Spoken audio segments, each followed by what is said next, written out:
Hei, nyt sä saat tehdä esitelmän.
Herra, antaisitko vihjees, mennä tällä missäkin lähidästä jokin päivän onnettomuus vie uusia harpeen kouluttaa 10 yhtä työpaikkaa marpeen. Kuka hoitanassa piikin käsi harpeen?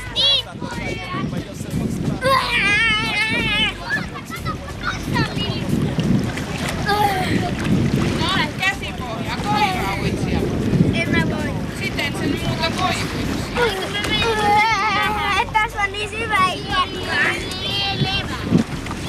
Täällä on paljon. Raalle vai mikä se oli? Niillä on, no siellä niin lumileopardi taas ajaa, ne on leopardin ruoka. Ja ne on kaikki niin, leopardit ja ne vuohet, niin ne on niin niiden kivien kallioiden värisiä, että kun ne liikkuu silloin huomaa. Niillä on semmoiset kumisorkat, millä ne tarttuu, että ne pystyy menemään pakoon vaikka kuinka kapeita ja hyppäämään ja näin, että ne on Se on soveltunut, ei siellä pärjää. Mutta että ne on niinku sillä lailla, että ne syö sitten jotain jäkälää ja samaa, että ne löytää ruohoa sieltä kotiin.